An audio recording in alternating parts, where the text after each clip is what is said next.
줄이고 목이 마르니 내 잔을 채워 주소서.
사무엘상 18장 6절에서 16절 읽도록 하겠습니다.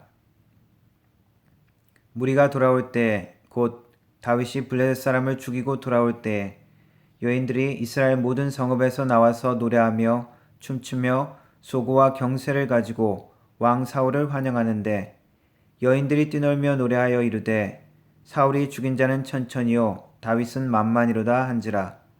사울이 그 말에 불쾌하여 심히 노하여 이르되 다윗에게는 만만을 돌리고 내게는 천천만 돌리니 그가 더 얻을 것이 나라 말고 무엇이냐 하고 그날 후로 사울이 다윗을 주목하였더라.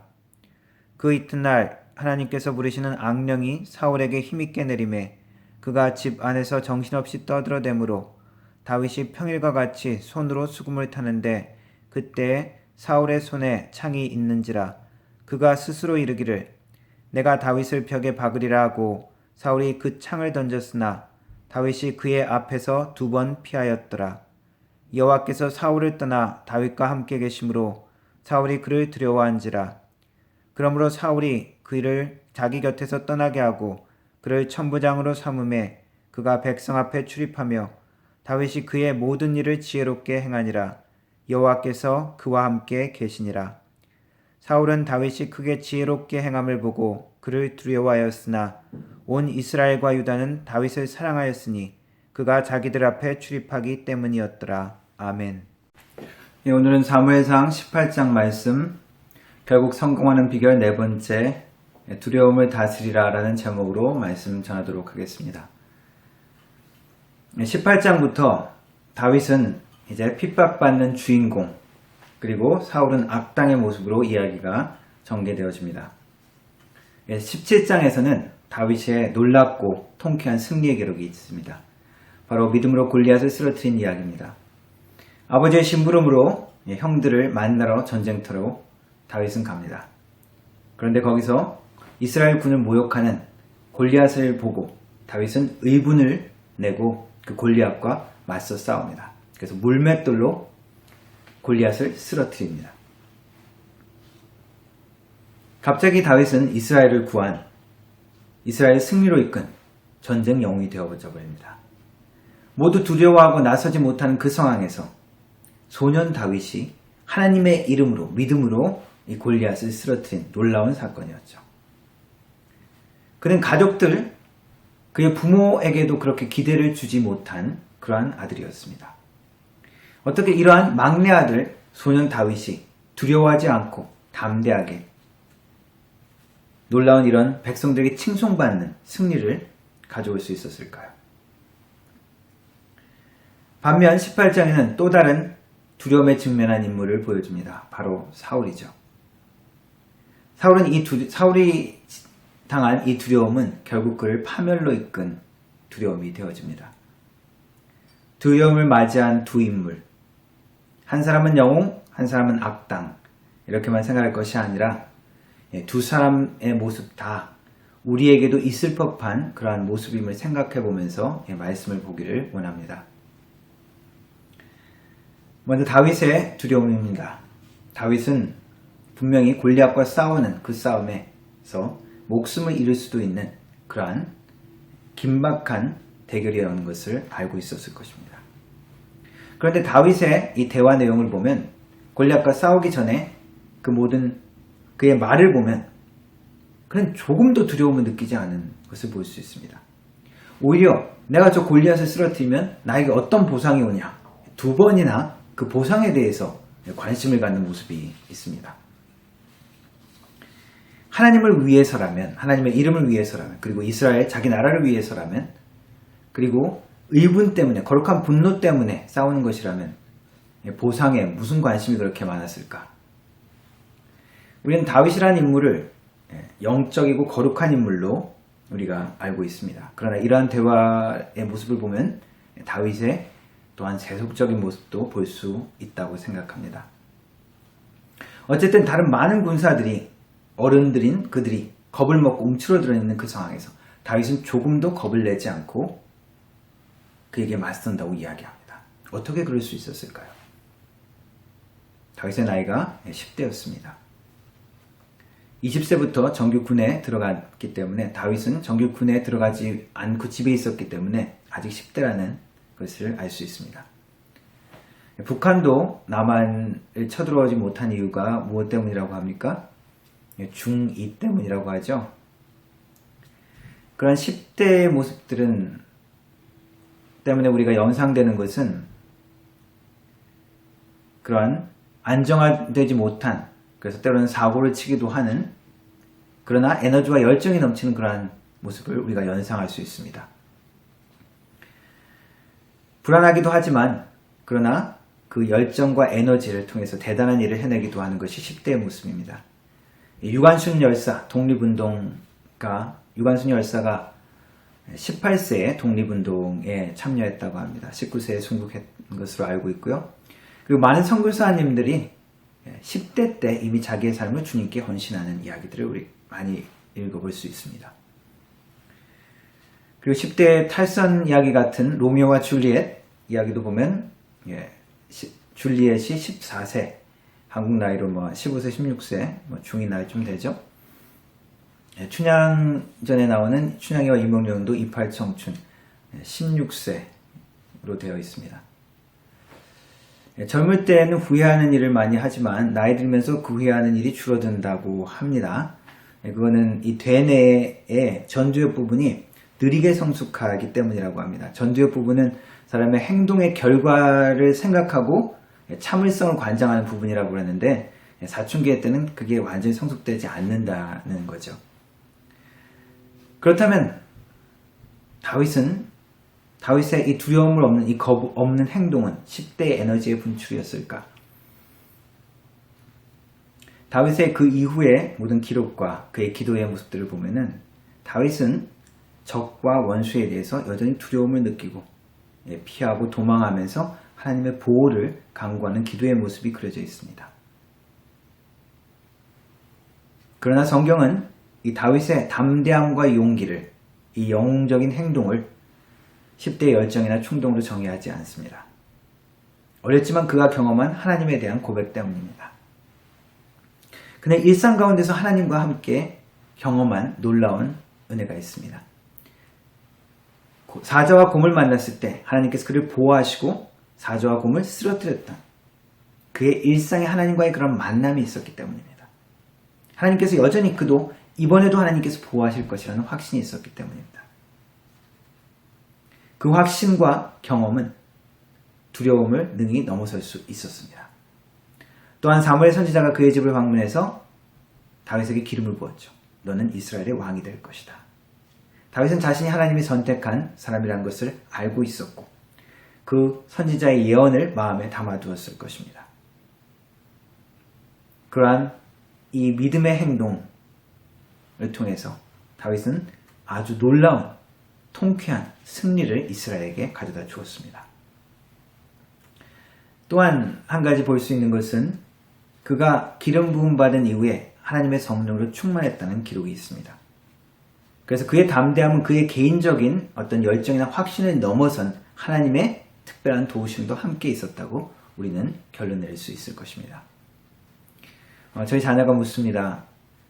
아빠는 예수님 믿지 못하게 하고 막 협박하고 죽인다고 그러면은 끝까지 그래도 예수님을 믿을 거냐고 물어본 적이 있습니다. 그래서 겁난다. 지금 그러면 못할 수도 있을 것 같다.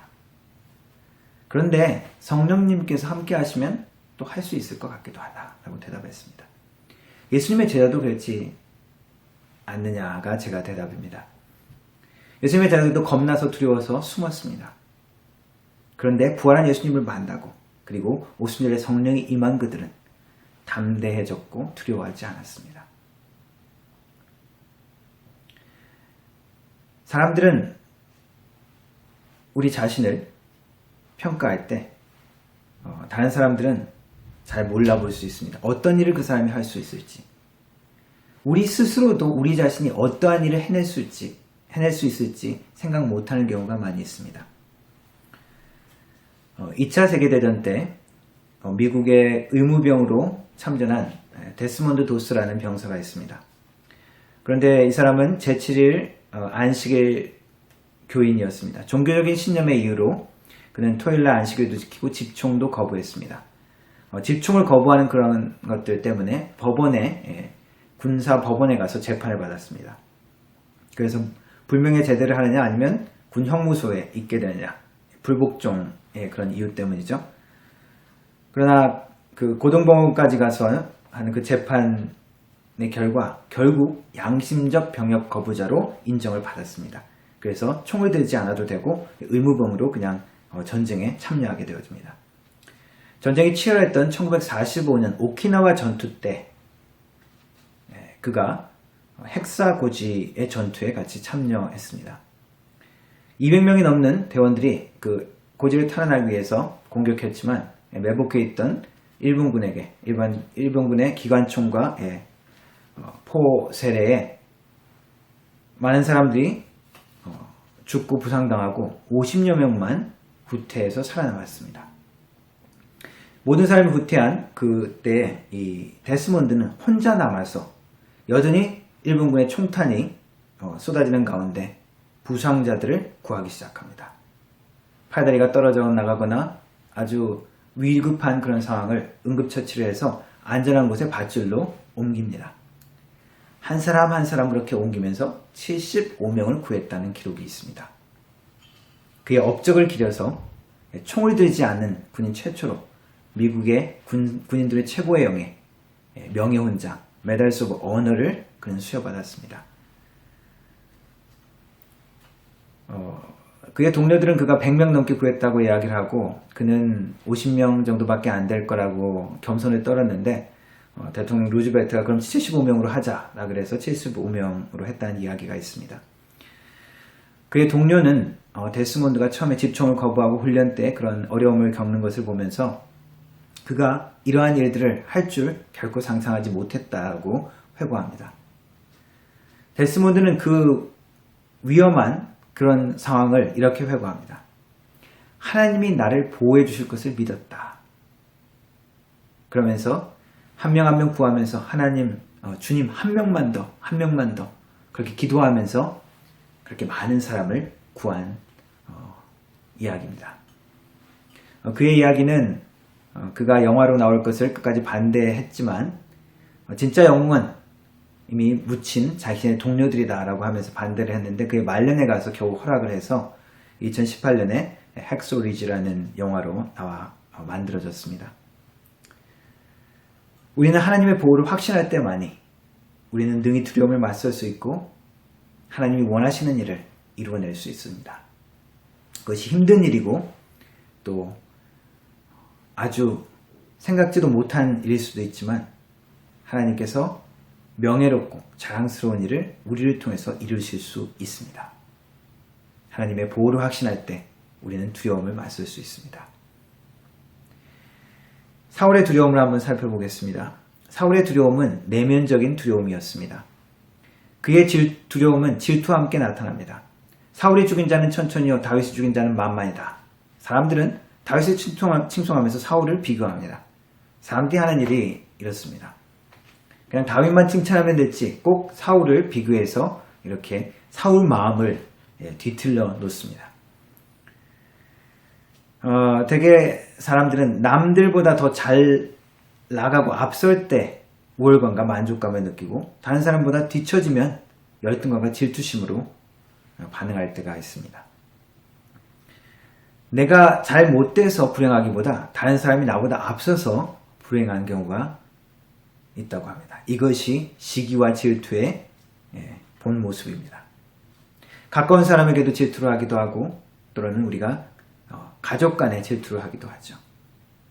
이러한 전반적인 질투의 인간적인 모습들을 볼 때 사울의 이 모습을 다윗을 시샘했던 그냥 옹졸한 인물이라고 쉽게 얘기하기보다 자기 증오 그리고 질투라는 그 복합적인 면을 극복하지 못한 비극적인 인물, 비극적인 영웅이라고도 우리는 볼 수 있습니다. 사울이 어떤 사람입니까?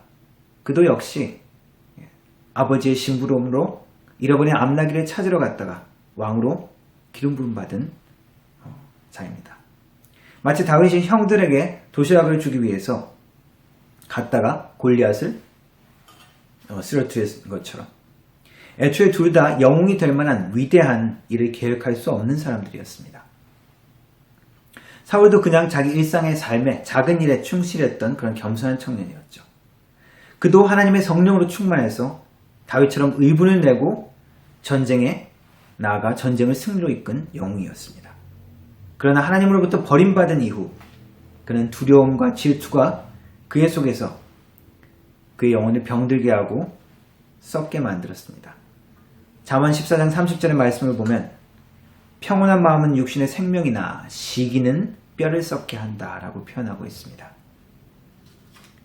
새로운 나라의 영웅 다윗이 등장하면서 그의 존재는 하나님의 선택에서 벗어나고 자신의 힘으로 자기를 지키려 했던 자신의 모습들을 끊임없이 고발하는 그러한 존재였습니다.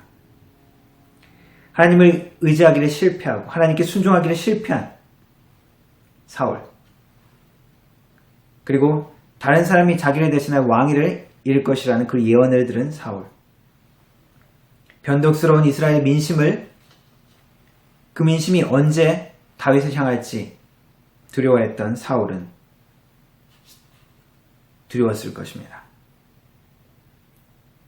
열등감과 그리고 더 버림받았다는 그런 두려움에 사로잡혔을 것입니다. 그 두려움 가운데 사울은 하나님께 돌아가는 것에 또 실패하고 맙니다. 사울은 하나님을 주목하기보다 그때의 다윗을 주목했습니다. 우리가 주목하는 것으로 인해서 우리의 인생이 결정될 수 있습니다. 우리가 주목하는 것으로 인해서 우리의 마음과 생각이 영향받을 수 있습니다. 그러므로 우리가 무엇을 주목하느냐는 아주 중요합니다. 하나님이 원하시는 것은 무엇입니까? 하나님을 주목하는 것입니다. 하나님을 주목하지 않으면 우리의 균형은 깨어져 버리고 우리는 비겁해지고 두려워하고 잘못을 지적받았을 때마다 우리는 그것을 변명하기에 바쁩니다. 몰락하게 되어집니다. 질투의 마음은 어떤 에너지이기도 합니다. 불안과 스트레스를 유발하지만 어떤 행동을 강하게 할 수 있는 큰 에너지가 되기도 합니다. 본인의 능력을 개발할 수 있는 계기가 될 수도 있죠.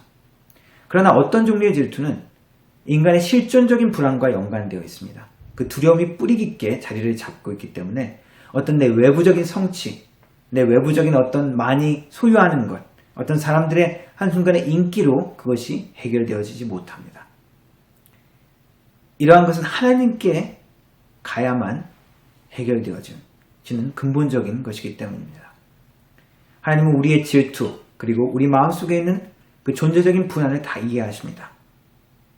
하나님과 진정으로 우리가 만남 가운데 하나님이 우리가 누군지, 하나님 안에서 우리가 얼마나 사랑받는 존재인지, 얼마나 가치 있는 존재인지 알려주십니다. 요나단의 모습을 보면서 우리는 사울의 모습과 비교할 수 있습니다.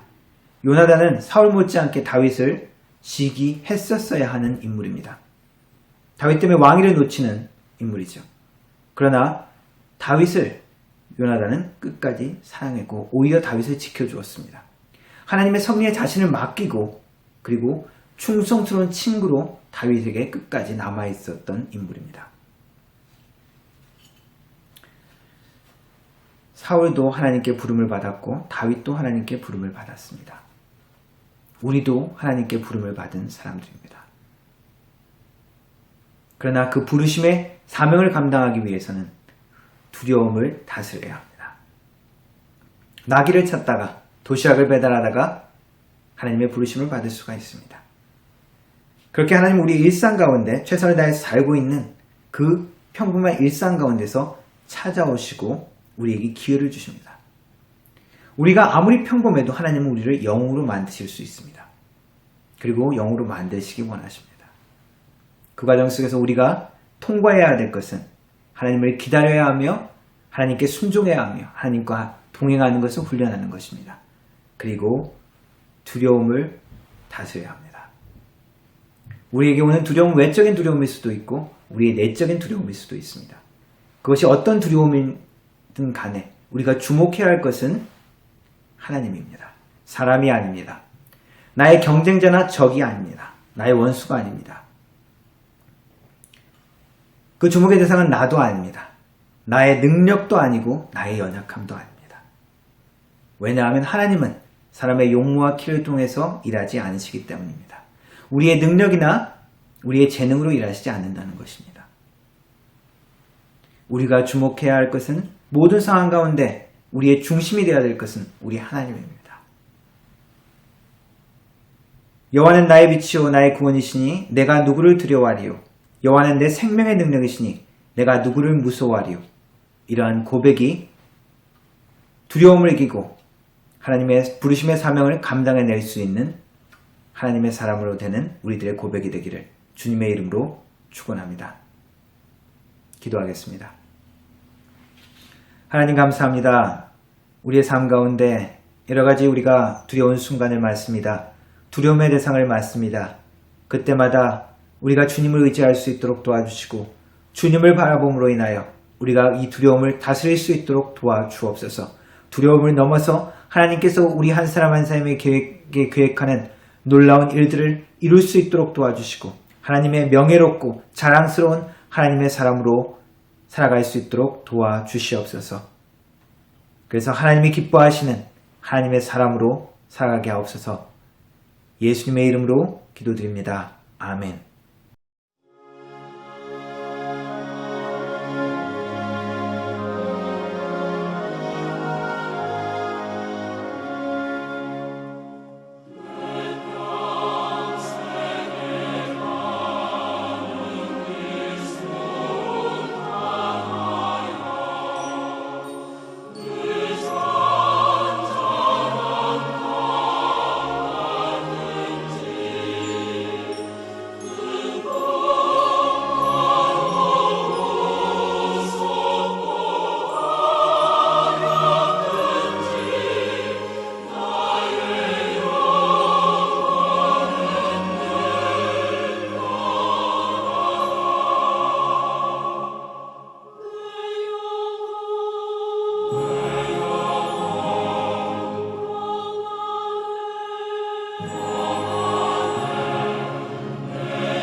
예, 성도 여러분, 오늘은 한국에서 어버이 주일이고, 예, 우리 여기 캐나다에서는 마더스데이죠. 우리 옆에 엄마가 있다면, 엄마가 되신 분이 있으면 우리 옆에 해피 마더스데이 인사도 하시고 위로도 해주시고 축하도 해주시기 바랍니다. 5월은 가정의 달, 주님과 함께하는 승리하는 가정, 성공하는 가정이 되기를 바랍니다. 축도함으로 예배 마치도록 하겠습니다. 지금은 우리 주 예수 그리스도의 은혜와 성부 하나님의 놀라우신 사랑과 성령 하나님의 위로교통 충만하신 은사가 하나님 안에서 두려움을 다스리며 하나님의 사람으로 승리하기를 다짐하는 우리 모든 성도들 머리 위에, 그 가정과 직장과 일터 위에, 교회 위에 영원토록 함께 하실지어다. 아멘. 주님과 함께 승리하고 평안한 한 주 되시기를 바랍니다.